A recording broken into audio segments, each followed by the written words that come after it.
Oke, Assalamualaikum warahmatullahi wabarakatuh. Selamat pagi, salam Ramadan buat semuanya. Oke, untuk hari ini maaf ya, minggu kemarin karena Ibu kebetulan tidak bisa mengajar dan belum sempat untuk recording. Jadi untuk materi minggu kemarin Ibu bawa masuk ke materi hari ini. Sebenarnya memang materi minggu kemarin itu sama dengan materi minggu ini, kurang lebih. Jadi dijadiin satu sama aja. Oke, sebelum kita mulai, kalian sebelum ini sudah belajar biosafety belum ya? Sudah, Ibu. Sudah, Ibu.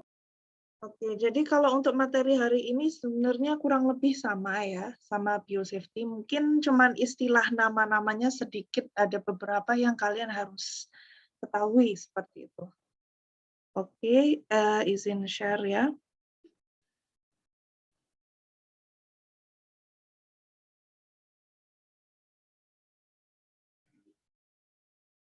Oke, sebentar. Oke.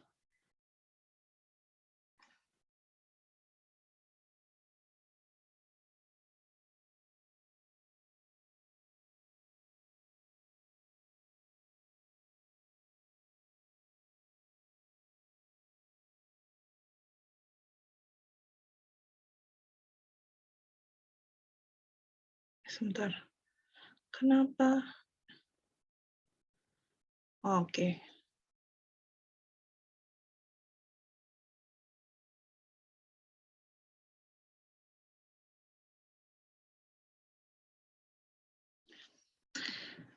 Oke. Jadi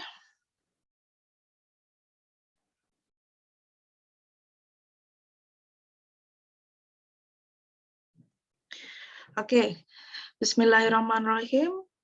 Oke, jadi untuk hari ini kita akan belajar tentang laboratorium kultur jaringan tumbuhan dan sterilisasi. Ya, sebenarnya kurang lebih sama dengan biosafety, cuman mungkin kita akan mengetahui step-step lab-nya itu bagaimana seperti itu. Oke, jadi marilah kita berdoa bersama-sama sebelum belajar. Jadi Bismillahirrahmanirrahim. Raditu billahi rabba wa bil islami dina wa bi Muhammadin nabiyya wa rasulah. Rabbi sidni ilman warzuqni fahman. Amin. Sorry. Oke. Kita masuk ke yang utama. Sebelum kita mengetahui step-step ada jenis ruangan apa aja sih untuk kultur jaringan itu. Jadi awalnya pastilah kita harus mengetahui prinsip dasar kultur jaringan itu sendiri ya. Jadi seperti biasa kalau yang namanya aplikasi teknik aseptis itu sendiri terdiri dari 4, yaitu aseptis untuk ruangan, bahan, peralatan, rangkaian pekerjaan ya. Jadi semuanya harus dalam proses yang steril seperti itu ya. Kemudian kenapa kita ini harus mempelajari teknik aseptis ya? Karena kultur jaringan tumbuhan ini sendiri sebenarnya cara menumbuhkannya dan menjaganya itu mempunyai sifat karena dia sendiri mempunyai sifat totipotensi ya. Jadi dia sangat fragile, ada potensinya untuk berkembang, tapi karena dia ditumbuhkan dalam sebuah medium yang baru seperti itu, maka memang harus steril seperti itu. Kalau tidak memang banyak fungus, ada banyak kontaminasi lainnya yang bisa merusak keberhasilan sebuah kultur jaringan tumbuhan seperti itu. Nah, oke, Ibu mau tanya, totipotensi di sini memiliki arti apa ya? Ada yang bisa menjawab? Saya, Bu. Oke, silakan. Totipotensi itu teori bahwa suatu sel bisa membentuk individu baru gitu. Dari suatu sel dapat membentuk individu baru. Alright, betul. Oke, kemudian untuk kultur jaringan ini sendiri kan dia bersifat yang tadinya itu sifatnya adalah fotoautotrof, tapi dia harus beralih kepada sistem foto heterotrof ya. Oke. Apa itu foto autotrof, foto heterotrof? Mungkin ada yang sudah mengetahui maksudnya di sini? Ada yang mau menjawab? Bedanya foto autotrof dengan foto heterotrof itu apa? Ada yang bisa menjawab? Oke. Alright. Kalau tidak ada yang menjawab, kita lanjutkan. Oke. Di sini ada beberapa pengertian-pengertian ataupun definisi ya. Ini kelima-limanya ini harus difahami, harus mengerti, kalau bisa harus hafal. Ya. Hafal bukan berarti 100% mengikut apa yang dituliskan di sini, tapi maksudnya intinya dapat. Ya. Oke, yang pertama kita mulai dari totipotensi tadi. Sudah betul ya, jadi intinya itu selnya itu bisa tumbuh ya, maksudnya dari tanaman itu bisa tumbuh sel baru. Oke, kemudian untuk foto autotrof itu ya adalah sebenarnya organisme yang menangkap energi cahaya. Jadi dia ada fotonya. Foto di sini bermaksud fotosintesis kan, ataupun penggunaan cahaya seperti itu ya.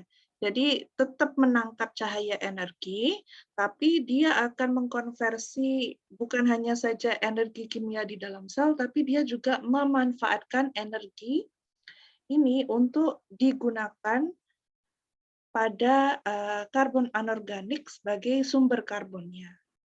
Oke, anorganik di sini maksudnya apa? Anorganik adalah tanah, bebatuan, seperti itu ya. Jadi anorganik itu maksudnya benda yang mati, ya, dia tidak hidup. Jadi contohnya seperti tanah, bebatuan, seperti itu. Kemudian untuk fotoheterotrof ini sendiri adalah organisme yang menangkap energi cahaya untuk mengkonversi sama juga ya ke energi kimia di dalam selnya, tapi mereka juga mendapatkan karbonnya itu dari sumber organik, dari sumber organisme lain.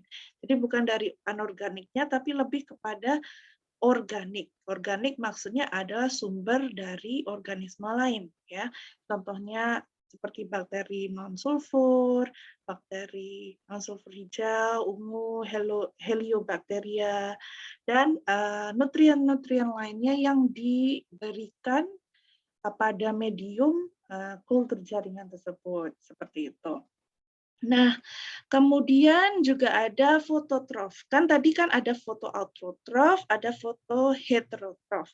Nah, kalau fototrof itu sendiri solely ataupun dia menghasilkan energi itu melalui proses metabolismenya itu melalui proses fotosintesis ya. Jadi menggunakan energi dari foton sinar matahari untuk melakukan metabolismenya.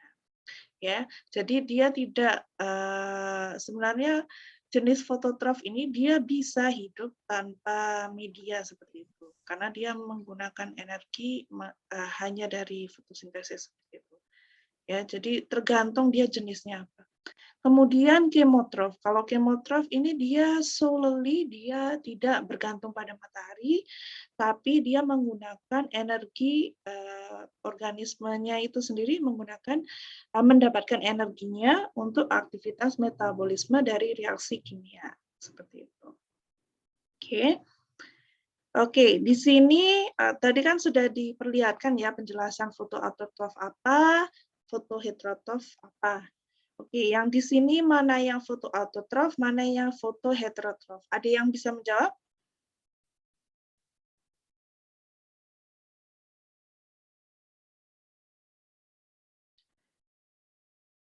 Ada yang bisa mengatakan mana yang foto autotrof, mana yang foto heterotrof di sini?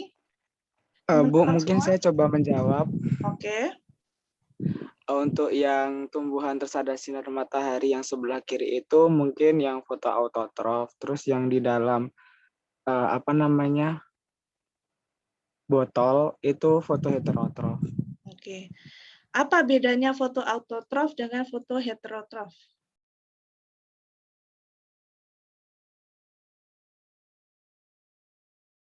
Bedanya apa?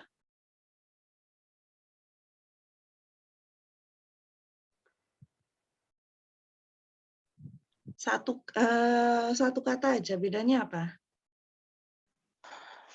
Mungkin saya, Bu. Oke.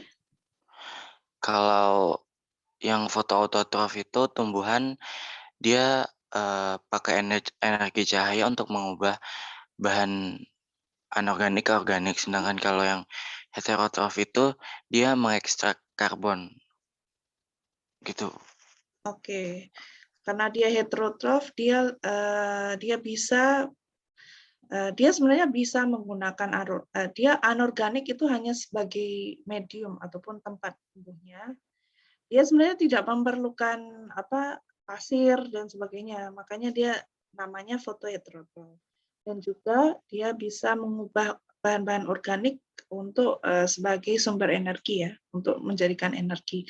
Makanya kalau di dalam kultur jaringan dia tidak menggunakan tanah, tapi dia hanya menggunakan medium. Medium itu sendiri adalah sumber-sumber organik ya, karbon-karbon organik. Oke. Nah, namanya kultur jaringan karena dia ditumbuhkan di media yang baru, media yang steril, tanpa tanah dan sebagainya, maka kontaminasi itu akan lebih sering terjadi. Even though kalau misalnya di tanah itu sendiri ataupun tumbuhan tumbuh di tanah itu sebenarnya banyak juga patogennya, banyak bakterianya, banyak virus dan sebagainya.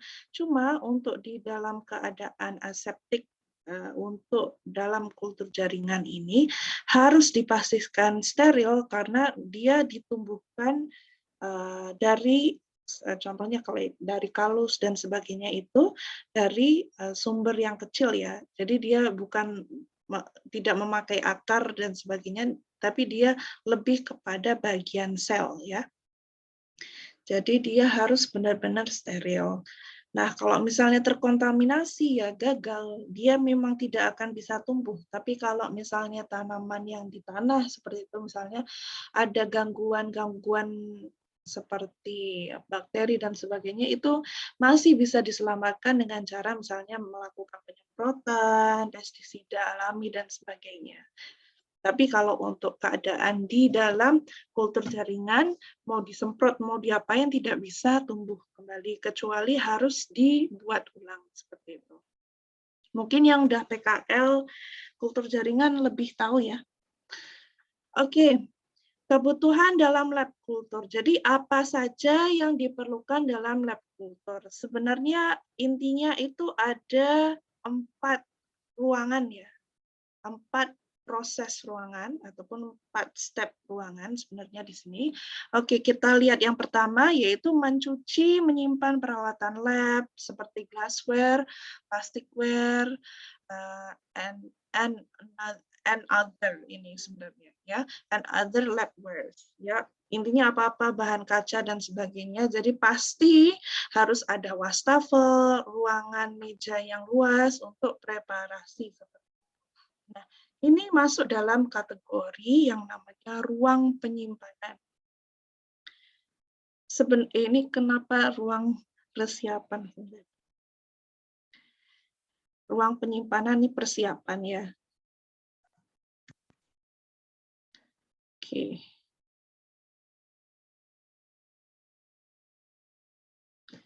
Oke, sebenarnya ruang penyimpanan ini kalau bisa dia lain dari ruang persiapan ya, tapi masuk dalam kategori ruang persiapan ya. Oke. Kemudian ada juga tempat mempersiapkan ataupun sterilisasi penyimpanan medium itu masuk kategori di dalam ruang persiapan ya. Jadi tempat ruang menimbang medium, tempat sterilisasi dan sebagainya itu masuk dalam ruang persiapan. Oke.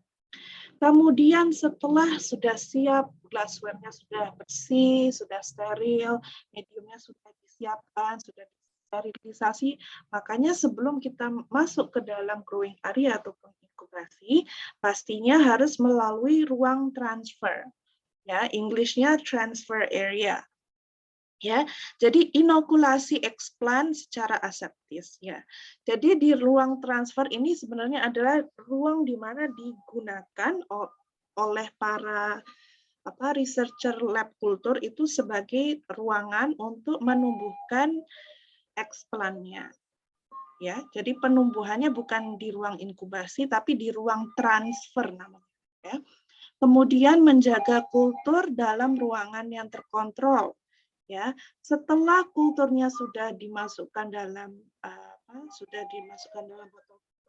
kultur jaringan, ya, kemudian dibawa ke ruang inkubasi. Ya, jadi ruang inkubasi ataupun ruang pertumbuhan ini biasanya dengan suhu yang terkontrol, cahaya, kelembapan sesuai dengan jenis tanaman itu sendiri ataupun jenis pertumbuhannya.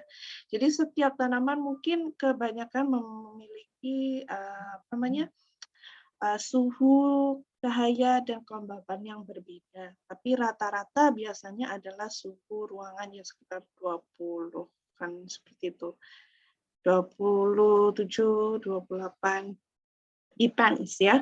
Cahaya pasti ada, harus ada pencahayaan. Jadi kadang kalau kalian sering lihat di dalam movie atau apa, kadang mereka menggunakan cahaya lampu ya. Lampu itu khusus ya, kadang ada lampu yang bisa mengeluarkan UV ya. Jadi tanamannya bisa mengambil UV-nya itu untuk dijadikan sebagai cahayanya kan. Cahaya matahari kan pasti ada UV, jadi dari situ bisa dipakai, tapi intensitasnya tidak untuk sterilisasi ya. Jadi lampunya itu bukan hanya UV, karena kalau UV nanti dia akan just sterile, tapi dia ada komponennya sendiri. Jadi lampunya khusus. Tapi bisa juga digunakan dengan cara misalnya ruangan itu walaupun dia tertutup rapat, tapi misalkan atapnya itu adalah yang kaca seperti itu ya. Jadi dia ada matahari bisa masuk seperti itu. Depends on setiap lab masing-masing. Oke. Kemudian setelah masuk dalam ruangan inkubasi atau masa pertumbuhan itu, waktu mengamati kultur itu sendiri selama pertumbuhan juga di tempat yang sama terkadang ya. Ada yang dipindahkan tapi mostly sebenarnya tempatnya sama ya. Jadi tetap di ruang inkubasi untuk diadakannya pengamatan. Karena dia dari eksplan ya. Jadi setelah dia tumbuh, dia kan masih sel yang tumbuh ya, dia masih kecil dan sebagainya. Itu maka kita harus selalu melakukan pengamatan apakah ada kontaminasi, apakah tidak steril dan sebagainya seperti itu. Kalau misalkan ada beberapa yang tidak steril, itu perlu langsung dicek ya supaya kalau misalnya memang ini sterilisasi untuk yang lainnya sama-sama tidak steril, maka kan harus diulang lagi seperti itu. Kemudian mempersiapkan tanaman hasil kultur ditanam di kondisi luar. Setelah sudah lumayan tumbuh ya, kira-kira berapa senti biasanya sudah lumayan besar ya. Kemudian dibawa ke ataupun ditanam di kondisi luar ya, di greenhouse. Kenapa dia pilihnya greenhouse? Karena dia lebih terjaga ya dari misalnya ada pestisida, ada patogen dan sebagainya. Especially misalnya serangga ya. Jadi supaya tidak dikacau ataupun tidak diganggu oleh insektisida lainnya. Oke, kita masuk ke yang pertama, ruang penyimpanan ataupun istilahnya wastafel ya. Kemudian di sini biasanya sebenarnya lab bioteknologi yang betul itu adalah labnya seperti ini ya. Jadi ada rack di tengah dan semua adalah alatannya ataupun misalnya meja dan sebagainya itu harus yang bisa dilap seperti itu ya, harus bisa dibersihkan. Jadi tempat mencuci peralatan, tempat penyediaan medium dan sebagainya. Ya, jadi peralatan yang digunakan biasanya di ruang preparasi itu ada seperti lemari es itu wajib ya. Kemudian ada larutan stok, media, timbangan, pH meter, magnetic stirrer, destilator dan sebagainya. Ada oven, pH meter dan sebagainya. Semua ini harus ada di dalam ruangan ataupun dalam lab kultur jaringan. Oke. Kemudian masuk ke dalam ruang persiapan, ada medium dan sterilisasi. Ya, jadi kadang ada rack khusus untuk media seperti itu. Ini oke. Untuk tempat penyimpanan media sebenarnya lebih bagus lagi adalah di rak yang tertutup ya. Jadi dia tidak terbuka seperti ini contoh saja. Ya, jadi lebih baik adalah di tempat yang tertutup. Bagus lagi kalau ada kaca. Jadi kita bisa melihat apakah ada spillover ataupun ada botol yang rusak dan sebagainya. Ya, jadi komposisi medium ini sebenarnya banyak ya, tergantung dengan nutrisi yang dipakainya dan sebagainya. Makanya sampai sekarang kultur jaringan itu biasanya try out-nya ataupun trial error-nya itu sangat banyak karena nutrisi yang diperlukan ataupun medium yang cocok dengan tanaman tersebut itu masih dipertanyakan lagi ya. Jadi ada yang kesusahan dan sebagainya seperti itu dan tidak bisa maksimal dan sebagainya. Ya, jadi perlu ruangan khusus untuk penyimpanan bahan kimia. Jadi sebaiknya ada ruangan khusus untuk penyimpanan dan ini juga bisa menghindari kontaminasi pada medium-medium ya.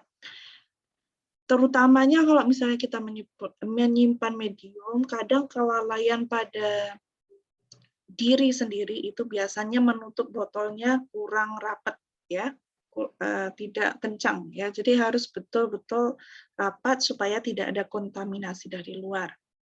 Jadi yang terbaik adalah organisasi itu sendiri. Kalau di lab Ibu sebelum ini, kami akan organize bahan-bahan medium itu alphabetically ya. Jadi ikut namanya itu ikut alfabet. Misalnya A, terus misalnya contoh ya dari kiri kita A, B, C, D, E, bawah F, G, H, I, seperti itu ya. Jadi semua medium itu tersusun mengikut alphabetically. Nah, itu yang Ibu lakukan sebelum ini. Ya. Makanya bisa disusun sesuai abjad ataupun disusun sesuai MR maksudnya ukurannya dan sebagainya, disusun per kelompok medium. Disusun kelompok medium misalnya di rak yang pertama itu adalah untuk misalnya medium-medium jenis menumbuhkannya. Terus misalnya di bawahnya bahan apa dan sebagainya. Tapi paling enak tuh biasanya abjad sih, karena kalau misalnya kita perlu medium ini, namanya ini, langsung kita cari berdasarkan abjad seperti itu. Oke, alatan apa saja yang ada di ruang persiapan itu contohnya di sini perlu ada laminar airflow cabinet valve ya. Jadi kabinetnya ini digunakan untuk isolasi, inokulasi, subkultur ya. Ini harus steril dan bebas dari debu yang dilengkapi dengan UV. Jadi setiap kali mau memakai, setelah pakai itu harus dibersihkan ya menggunakan alkohol seperti itu. Dan biasanya untuk lab kultur jaringan ini sebaik-baiknya adalah dalam keadaan yang ber-AC ya. Kalau di Indonesia harus ber-AC, kalau di luar negeri mungkin kalau waktu winter dan sebagainya AC tidak dinyalakan seperti itu ya. Kemudian oven pastilah harus ada untuk mengeringkan alat-alat yang sudah disterilkan. Ada autoclave wajib di setiap lab. Apa saja lab itu tidak harus kultur jaringan, tapi lab-lab standar itu autoclave harus ada. Ya, kemudian destilator ya. Jadi destilasi air sehingga diperoleh aquades. Tergantung dengan lab itu sendiri. Kalau yang ini kan biasanya akan disambungkan dengan pipe air gitu ya, dengan keran air. Nah, nanti destilator ini fungsinya untuk membersihkan air itu untuk memperoleh aquades seperti itu. Kemudian ada hot plate, pastinya harus ada hot plate untuk memanaskan ya media-media. Jadi tiap kali kita buat media itu kan harus dicairkan ya. Jadi masuk bubuk ya, biasanya media dalam bentuk bubuk, terus dikasih aquades ya, dicairkan supaya media itu menyatu dengan air. Kemudian lemari es, of course, perlu untuk stok-stok media kultur agar tidak cepat rusak. Ya, biasanya kalau misalnya kalian sudah buat media yang sudah disediakan, sudah dipanaskan, sudah jadi, itu biasanya kalau misalnya kita mau pakai untuk besok, itu masuk saja ke dalam lemari es ya, supaya bisa didinginkan, supaya dia tidak terkontaminasi juga ya, tidak ada pertumbuhan, karena biasanya kalau di keadaan dingin maka semua proses kehidupan itu biasanya akan terhenti ataupun dormant istilahnya. Oke, kemudian ada ra-inkubasi. Ra-inkubasi ya untuk meletakkan botol-botol kultur dalam proses penanaman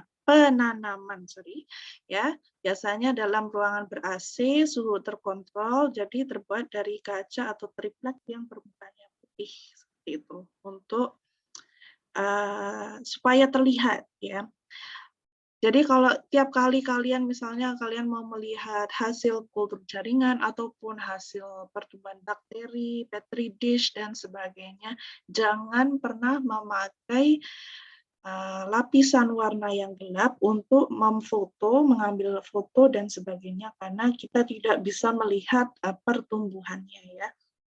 Seperti itu. Jadi semua harus putih supaya terlihat oke, apakah ada kontaminasi dan sebagainya. Kemudian shaker ini diperlukan ya biasanya ini digunakan untuk mengocok eksplan yang ditanam pada media kultur cair. Ya. Jadi ada juga kultur jaringan yang menggunakan media kultur cair. Sebenarnya nggak cair-cair banget ya, tapi lebih kepada slimy, a bit slimy seperti itu. Ya, kemudian botol-botol media pasti harus selalu disterilkan. Oke. Kalau untuk penimbangan, semua pasti sudah nanti kalian juga belajar ya di praktikum dan sebagainya cara menimbang dengan betul. Pastikan harus dinetralkan dulu sebelum menimbang ya. Dan untuk timbangan tergantung dengan meter ataupun angka pada timbangan. Ada yang biasanya bisa sampai 4, ada yang sampai 3 ya. Tapi normalnya itu 3 decimal places di belakang itu cukup ya. Intinya penimbangan untuk kultur jaringan ataupun mana-mana medium yang memang diperlukan sangat detail ataupun betul-betul accurate, harus betul, harus benar, itu memang harus sampai titik-titik nolnya itu harus sama. Dan kalau enggak biasanya akan menghasilkan hasil yang sedikit berbeda. Oke. Kita masuk ke metode sterilisasi ya.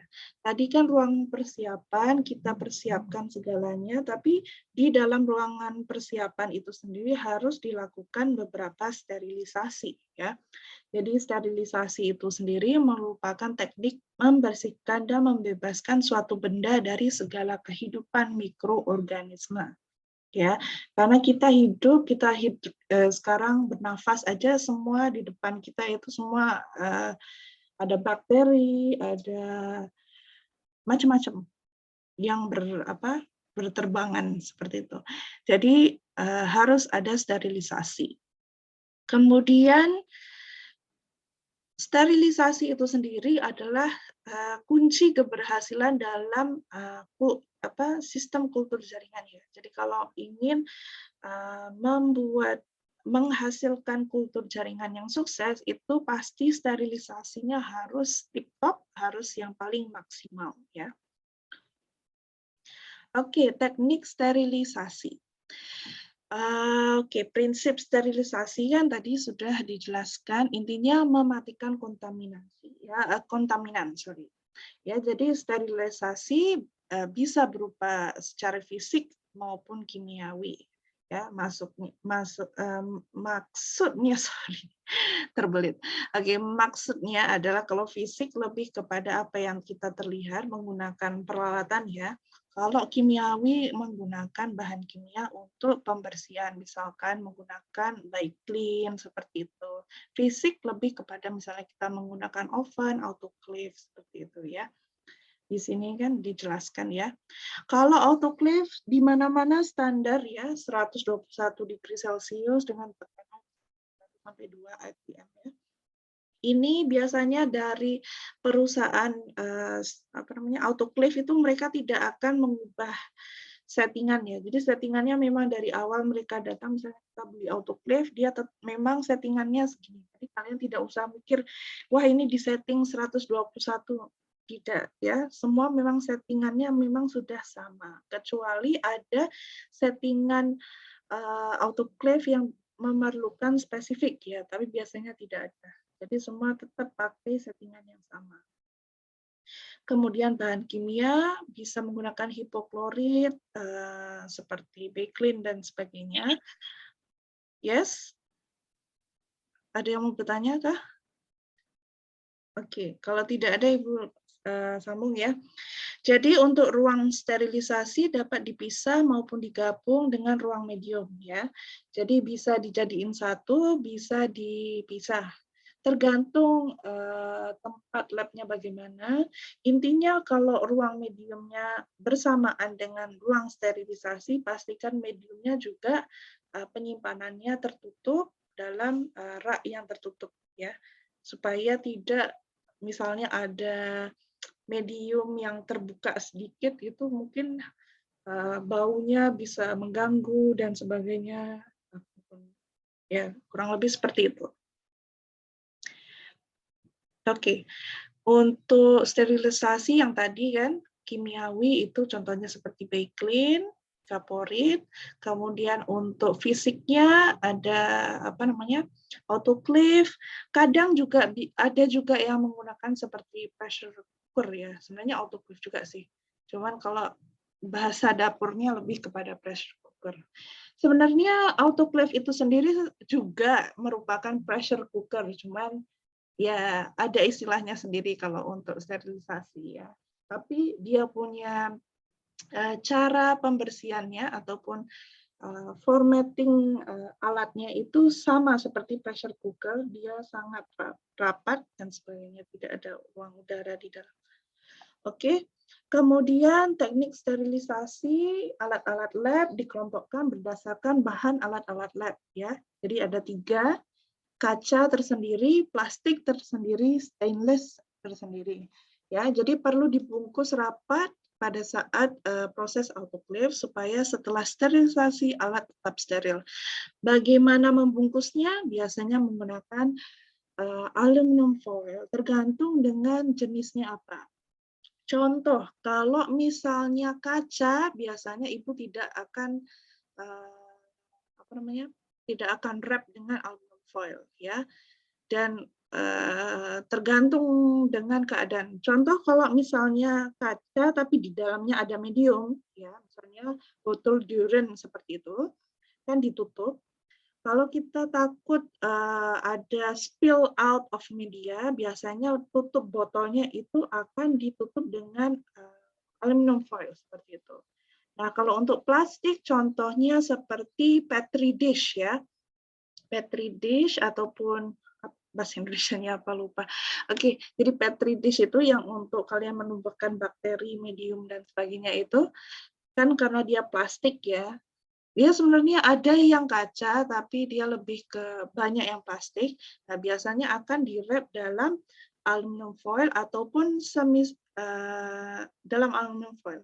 Yang lebih preferable aluminium foil.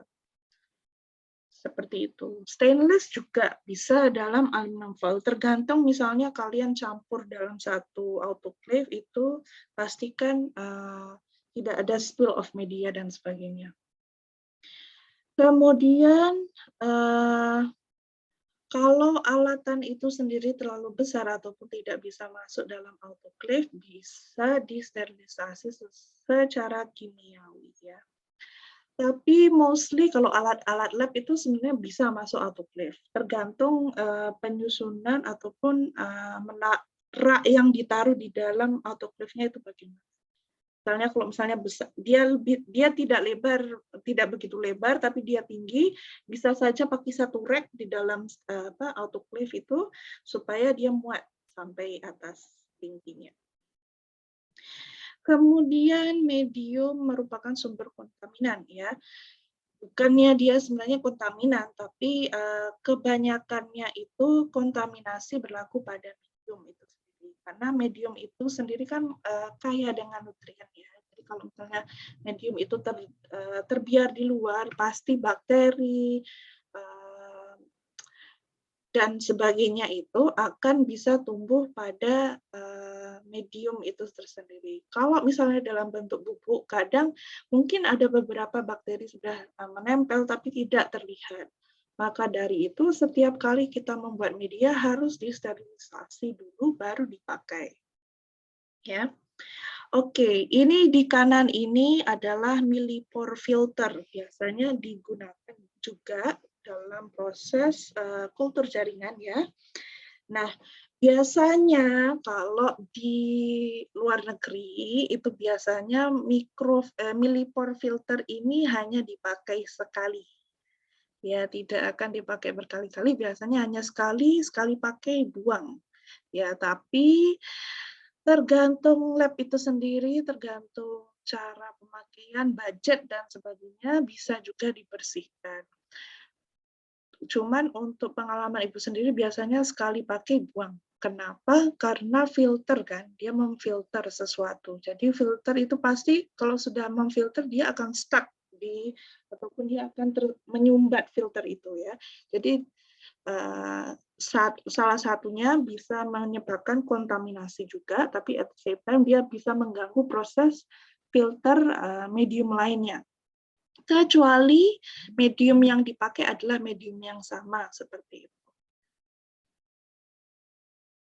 Oke, setelah di ruang persiapan masuk ruang persiapan ya, setelah ruang persiapan masuk ke dalam ruang transfer. Nah, sudah siap mediumnya, explant dan sebagainya, maka dibawa ke ruang transfer. Ruang transfer pastilah biasanya ada laminar airflow ya ataupun NCAS ataupun biosafety cabinet ya. Jadi inokulasi explant biasanya dilakukan di dalam alatan tersebut ya. Oke, ini beberapa contoh mungkin kalian sudah belajar di biosafety cabinet. Di biosafety, maksudnya. Kemudian teknik transfer explant. Oke, jadi kalau explant itu yang biasanya berasal dari lingkungan luar masih membawa kontaminan ya, jadi perlu diadakan sterilisasi dulu.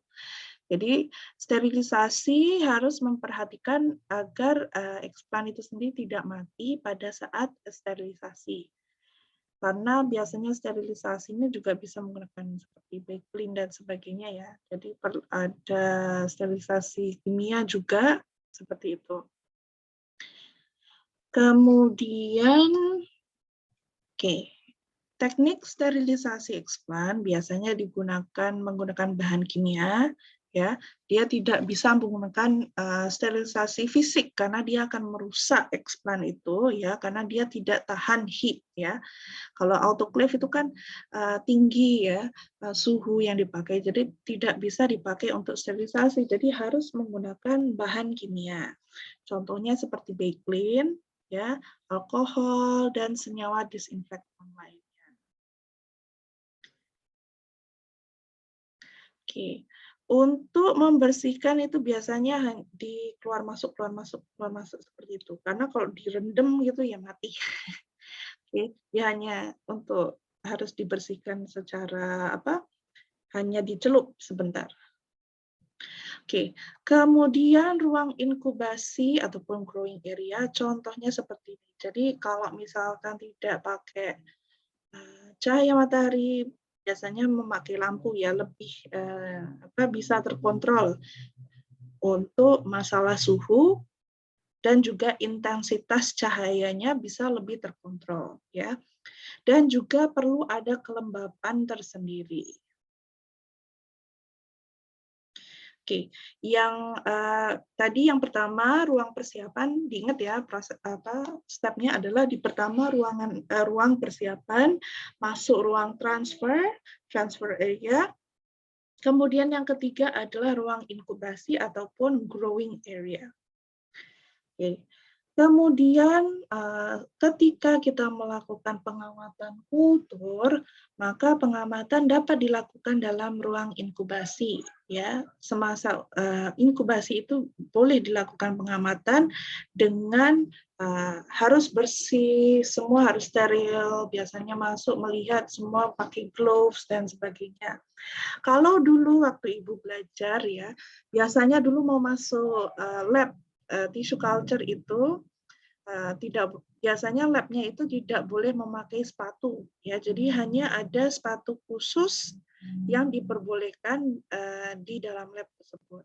Kemudian pertama masuk harus cuci tangan dulu, kemudian setelah cuci tangan lap tangan supaya kering dan memakai alkohol ya untuk membersihkan tangan. Nah, kemudian waktu di dalam itu terkadang juga harus selalu memakai face mask seperti itu untuk menghindari kontaminasi sewaktu kita berbicara dan sebagainya. Jadi memang harus betul-betul sterile. Biasanya di ruang persiapan itu sendiri udah sterile ya. Jadi dari situ udah sterile, masuk ke transfer harus lagi sterile lagi, harus pakai lab coat, harus bersih dan sebagainya. Ya. Jadi biasanya pengamatan ada tidaknya kontaminan, kita akan mengamati apakah ada kontaminasi, apakah ada perkembangan, terbentuknya kalus, terbentuknya embrio, kemudian pertumbuhan organnya itu bagaimana, apakah ada penambahan lebar daun dan sebagainya, makanya biasanya akan diambil foto dan sebagainya ya. Kemudian untuk pengamatannya tidak mampu dilihat, biasanya menggunakan mata, yaitu biasanya yang tidak bisa dilakukan oleh mata kita sendiri, akan melakukan pengamatan menggunakan mikroskop ya, biasanya viabilitas sel, mikroskop fluoresin, bentuk kalus, embryogenesis, organogenesis. Biasanya ada beberapa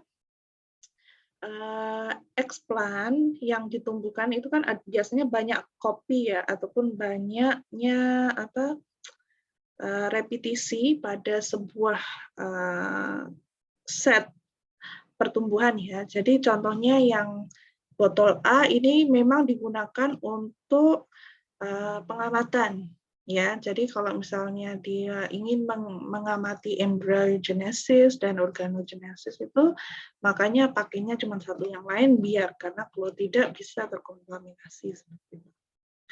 Kemudian setelah sudah di growing area, di ruang ataupun namanya ruang inkubasi, maka masuk ke greenhouse ya.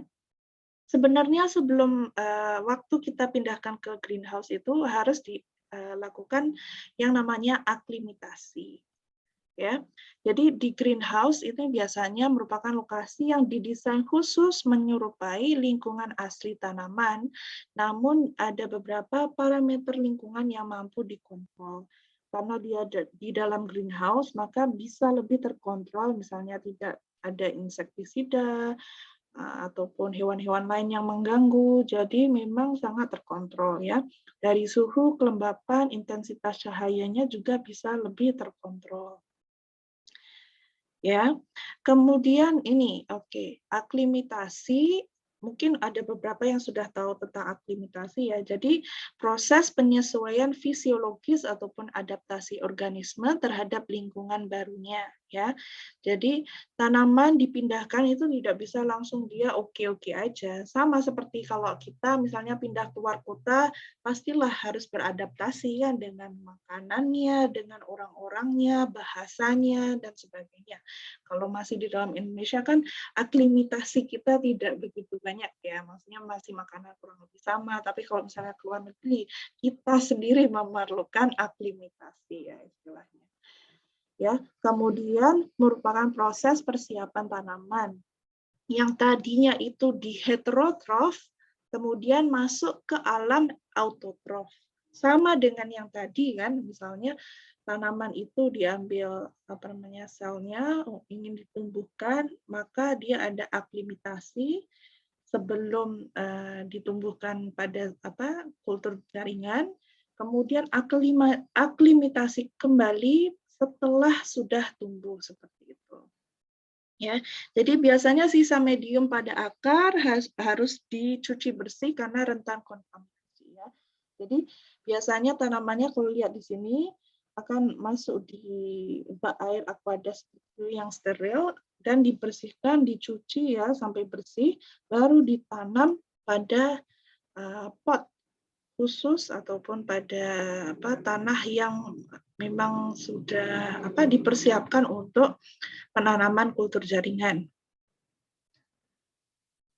Ya, pastinya juga dilakukan perendaman dengan antibakteri dan anti jamur ya ketika pembersihan. Jadi setelah itu baru ditanam pada tanah seperti itu. Oke, di sini sebenarnya bukan pop quiz ya, tapi Ibu ingin bertanya. Tadi kan yang pertama sudah ya dijelaskan ya apa itu foto autotrof, apa itu foto heterotrof. Ya. Kemudian Ibu ingin bertanya, tolong ada yang menjawab ya. Mengapa dalam penimbangan medium perlu ada alat dengan ketelitian tinggi? Fungsinya untuk apa? Mungkin ada yang bisa menjawab?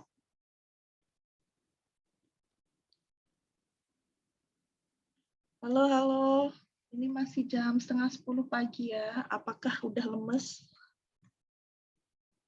Oke, kenapa medium itu harus ditimbang dengan alat ketelitian tinggi?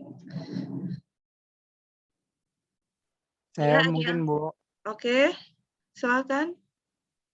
karena kan kalau mau numbuhin dalam kultur itu kan dia konsentrasi mediumnya juga harus benar karena itu juga mempengaruhi dari proses pertumbuhan si itunya Bu, explannya. Oke, ya karena oke, betul.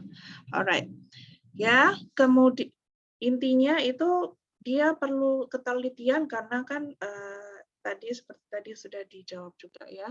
Jadi medium nutrisinya tuh harus pas, perfect dan sebagainya. Dan juga nanti kalau misalnya terlebih dan sebagainya, dia bisa berakibat lain ataupun tanaman itu tidak suka ataupun kurang sesuai dan sebagainya. Intinya apapun yang kita lakukan dalam proses penumbuhan sel dan sebagainya, yang dengan sterilisasi tinggi, maka ketepatan pada medium ataupun jumlah nutrien itu juga harus tepat seperti itu. Kemudian Oke.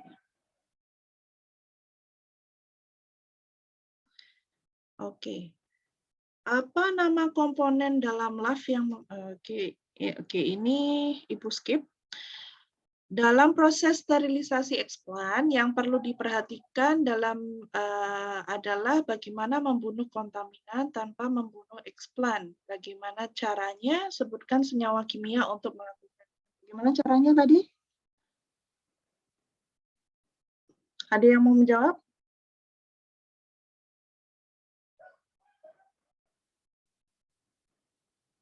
Oke, kita kembali tadi ke atas. Mana tadi?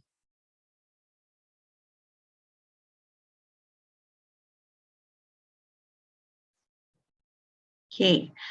Ya, jadi teknik sterilisasi jangan lupa. Jadi bagaimana mensterilkannya dengan penggojokan berkala ya. Jadi hanya keluar masuk seperti itu. Ya, menggunakan biasanya semua harus steril ya. Jadi apa namanya? Feed-nya juga harus dimasukkan keluar masuk, tidak boleh direndam ya. Terus bahan kimianya apa? Bisa menggunakan bakelin, alkohol, dan senyawa disinfektan lainnya. Oke, kita lihat kembali.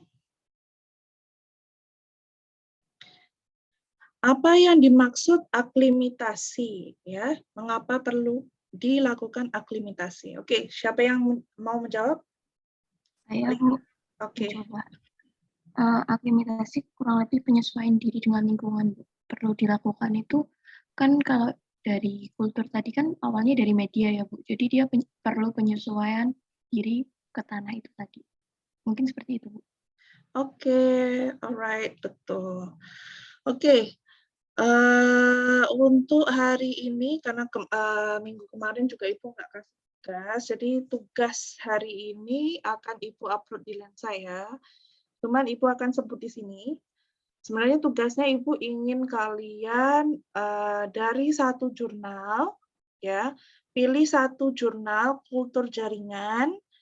Nah dari situ buatlah diagram alir ya, proses bagaimana menumbuhkan tanaman tersebut, ataupun maksudnya menumbuhkan eksplan tersebut dari proses sterilisasinya, dari proses persiapan medium dan sebagainya, medium apa aja yang dipakai, dan proses dari apa namanya pertumbuhannya, paling tidak prosesnya itu, Ibu ulang ya, supaya tidak bingung. Oke, jadi ambil dari satu jurnal, sebenarnya bukan satu jurnal sih, pokoknya intinya satu jenis eksplan. Contohnya anggrek, oke.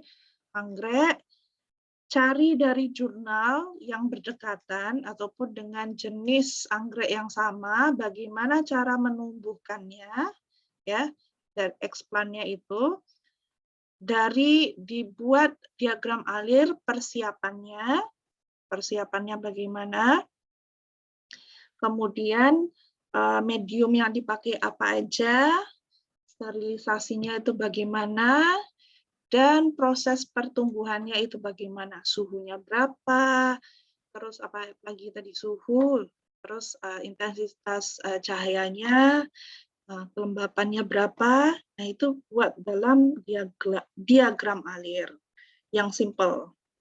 Satu lagi itu adalah membuat video. Ya, ini adalah tugas kelompok ya. Nanti Ibu akan masukkan juga dalam. Sebelum ini ada tugas kelompok belum ya?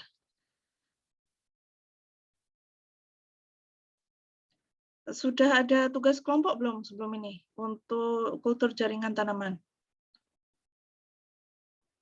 Sudah ada pembentukan kelompoknya, Bu.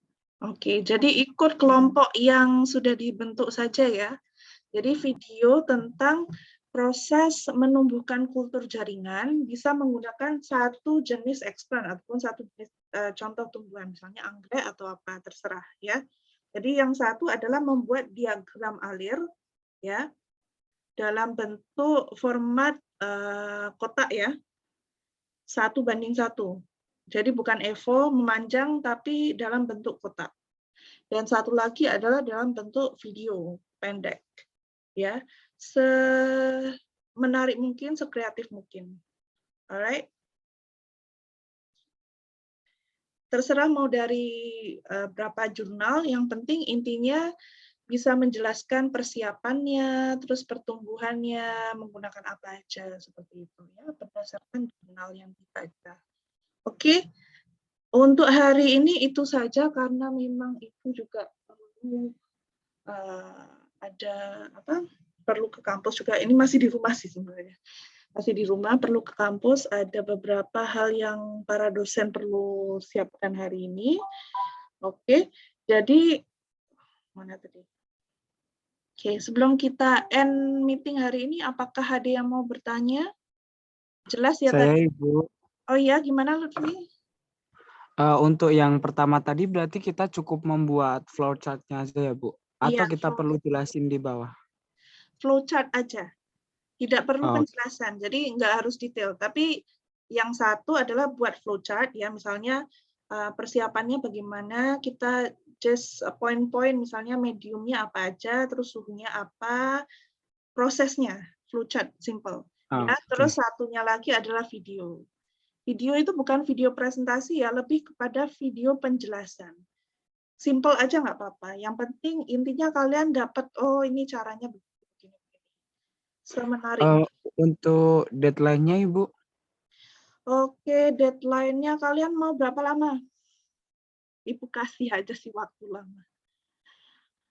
Akhir minggu depan bisa? Cukup nggak waktunya? Gimana teman-teman? Insya Allah, Bu. Insya Allah bisa ya.